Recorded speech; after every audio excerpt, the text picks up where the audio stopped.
Hello বন্ধুরা, কেমন আছো সবাই তোমরা? আজকে বাইরে প্রচণ্ড গরম, তাই আমি ক্যামেরা অন করতেই ভুলে গেছি বাড়িতে।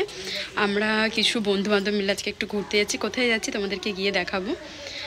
আর প্রীতমকে ফোন করেছিলাম, প্রীতম আসছে, বললো আমাকে স্টেশন পর্যন্ত এগিয়ে দেবে। প্রীতম আমাকে ট্রেনে তুলে দিয়ে গেল। আমি মাঝেরহাটে ট্রেনে আছি, এখন আমি যাচ্ছি বালিগঞ্জে। রূপালি ওরা সবাই মানে আমার যারা ফ্রেন্ডরা আসছে, আমি অনেকক্ষণ চলে এসেছি।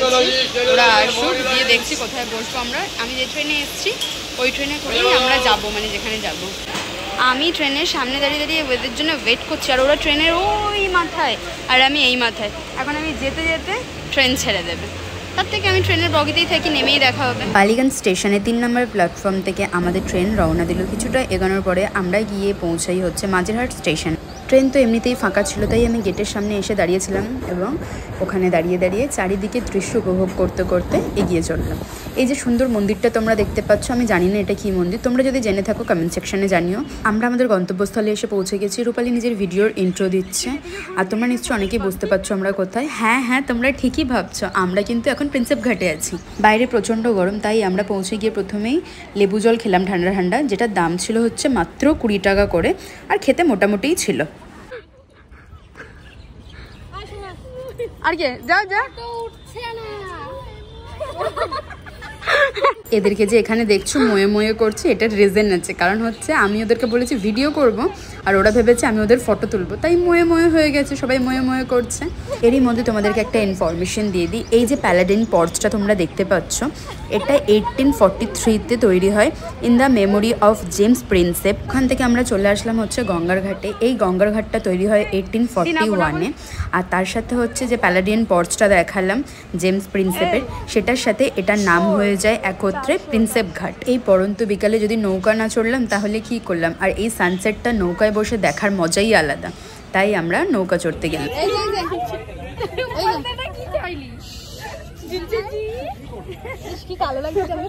এখানে আরও একটা ইনফরমেশন তোমরা জেনে রাখো, নৌকায় কিন্তু 400 টাকা নেয়, তাও আবার আধ ঘন্টার জন্য। কিন্তু তোমরা যেরকম দাম কমাতে পারবে, কারণ এখানে হচ্ছে অনেকেই অনেক রকম প্রাইস বলছে, কেউ 600, কেউ 500, কেউ 400, কেউ 700। তো তোমরা তোমাদের মতো বার্গেনিং করে ওঠাটাই তোমাদের জন্য শ্রেয় হবে। আমরা 6 জন ছিলাম, তাই আমরা 500 টাকায় ডান করলাম, দিয়ে আমরা নৌকার মধ্যে উঠে গেলাম। কারণ হচ্ছে অনেকটাই আমাদের লেট হয়ে গেছে, আর সূর্য ডুবে গেলে তারপর একটা আলাদা ভিউ পাবো, কিন্তু আমরা এই ভিউটাই চাইছিলাম। তারপর হচ্ছে আমাদের সবাইকে লাইফ জ্যাকেট পরতে দিয়েছে, আমরা তো কেউ পরতে চাইছিলাম না, বিভৎস গরম লাগছিল। দেন ঠিক আছে, লাইফ জ্যাকেট পরলাম। আর এই যে সিনটা জাস্ট অসম, এটার জন্যই আমরা নৌকাতে চড়েছিলাম, আর এটা দেখে তো মনটা ভালো হয়ে গেল। আর তার সাথে রূপালির ছেলে এই যে পুচকেটা বেলুন ফেলে দিয়েছে জলের মধ্যে, আরও তো গাড়ি পেলে কিছু চাই না, ওকে নিয়েও বেশ ভালো আনন্দ হচ্ছিল। তার মধ্যে হচ্ছে এই যে নৌকাগুলো তোমরা দেখছো, পুরো মনে হচ্ছে কোনো গ্রামে চলে এসেছি। আর পেছনের দিকে তোমরা দেখতে পাচ্ছ একটা সোলার প্যানেল আছে, যেটা হচ্ছে সন্ধেবেলার একটা আলাদাই ভাইবস দেয়। ওটার জন্য নৌকাটার মধ্যে পুরো লাইটিং জ্বলে। কখনো যদি এর পরে যাই তখন তোমাদেরকে তখনকার সিনটা দেখাবো, যে ওই সন্ধেবেলায় কীরকম লাগে দেখতে। সব বন্ধুরা এক জায়গায় হলে কি হয়।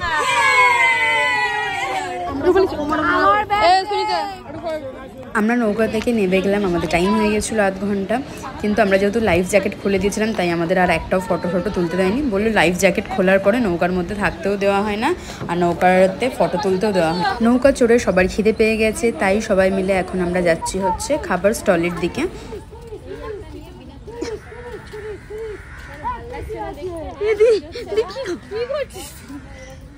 আমরা হাঁটতে হাঁটতে এই ফোয়ারার সামনে চলে আসলাম। এই ফোয়ারার পাশ থেকেই সব ফুড স্টলগুলো স্টার্ট হয়েছে, আর এখানে ভিড়টা তোমরা দেখতেই পাচ্ছ। ইভিনিং টাইমে এরকমই ভিড় হয়, আর যখন ছুটির দিনগুলো হয় তখন আরও বেশি ভিড় হয়, যেরকম হচ্ছে শনিবার রবিবার বা আদার্স কোনো ছুটির ডে যখন থাকে। এখানে সবাই মিলে জল খাচ্ছে, হেঁটে হেঁটে সবাই হাঁপিয়ে গেছে। চলো তোমাদেরকে সামনের দিকে খাবারের দোকানগুলো দেখাই, যে এখানে কীরকম কী খাবার দাবার পাওয়া যাচ্ছে। এখানে যেরকম পাওভাজি, পাপড়ি চাট, ফুচকা, আইসক্রিম, জল, এগুলো সব কিছু পাওয়া যাচ্ছে। আর এগুলোর দাম ঠিকঠাকই আছে, সেরকম বেশি দাম না। আর তার সাথে হচ্ছে আমি খাবার জন্য খুঁজছিলাম হচ্ছে লস্যি, যেটা আমি কোনো দোকানেই খুঁজে পাইনি। এখানে সব কিছুই মশলাদার খাবার, যেটা আমি খাবো না। তারপর আমরা ঘুরতে ঘুরতে চলে আসলাম হচ্ছে এই গাছটার এখানে, যেখান থেকে সেকেন্ড ব্রিজটা দেখা যাচ্ছিলো, খুব ভালো লাগছিল দেখতে এখান থেকে। তারপর আমরা সবাই মিলে কিছুটা এগিয়ে চলে গেলাম হচ্ছে একটা পাওভাজির দোকানে, যেখানে কিনা সবাই পাওভাজি খাবে।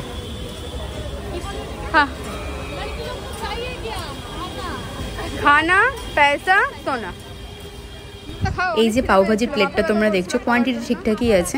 এটার দাম ছিল হচ্ছে 90 রুপিস, আর ওদের তো খেতে বেশ ভালোই লেগেছে।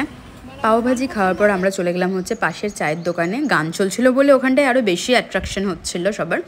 তো ওখান থেকে চা নেওয়া হলো। এই যে ভাঁড়গুলো দেখছো, এই এক একটা ভাঁড়ের দাম হচ্ছে 20 টাকা করে। আর ওরা চাটা খেয়ে বললো সেরকম কোনো টেস্ট নেই, মোটামুটি ঠিক আছে। চা খাওয়া হয়ে যাওয়ার পর আমরা পাশের দোকানে চলে গেলাম। দেখতেই পাচ্ছ সুন্দর সুন্দর বেলুনগুলো সাজানো, কালারফুল।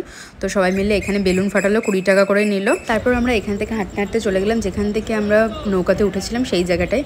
এখন দেখো ওই যে সোলার প্যানেলগুলো নৌকার উপরে আছে, ওটা থাকার কারণেই কিন্তু লাইটিংগুলো জ্বলছে, এটা দেখতে অপূর্ব লাগছে। আমরা এখন প্রিন্সেপ ঘাট থেকে বালিগঞ্জ যাব, সেই কারণে আমাদের টিকিট কাটা হয়ে গেছে।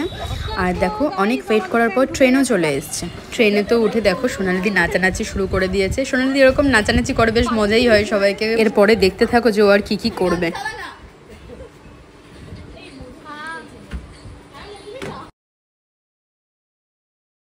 এখানে গান চালিয়ে দেওয়ার পর দিত তারপরে পাগল হয়ে গেছে, সে নাচানাচি শুরু করে দিয়েছে। খালি পুরো একদম বগির মধ্যে দৌড়াচ্ছে, সিটগুলো ধরে নাচানাচি করছে। দেখো আর কি করছে। আমরা তো সবাই হেসে লুটোপুটি খাচ্ছি যে ও এমন করছে। এটা হচ্ছে মাঝেরহাট স্টেশনে দাঁড়িয়েছিল আর ওই কীর্তি করছিল। আর তারপরে হচ্ছে মাঝেরহাট স্টেশন থেকে ট্রেনটা আর গেল না, বারাসাতের দিকে যাবে। এরকম আমার সাথে তো কোনোদিনই হয়নি, এতবার প্রিন্সেপ ঘাটে এসেছি ফার্স্ট টাইম। দেখতেই পাচ্ছ যে একটা ট্রেন চলে যাচ্ছে, এটা হচ্ছে বালিগঞ্জ যাওয়ার ট্রেন ছিল। আমরা তো ওটা ধরতে পারিনি, তাই এর পরের ট্রেনটা ধরবো ডিসাইড করেছি। অন্তত 40 মিনিট মতো দাঁড়িয়েছিলাম, তারপরে আমরা ট্রেন পাই। সবাই মিলে আমরা বালিগঞ্জে নামি। বালিগঞ্জে সবাইকে টাটা করে আমি চলে আসলাম হচ্ছে গড়িয়া স্টেশনে। সেখানে হচ্ছে প্রীতম আমার জন্য দাঁড়িয়েছিল। তো এখন আমি বাড়ি যাবো। চলো ভিডিওটা এখানেই শেষ করলাম।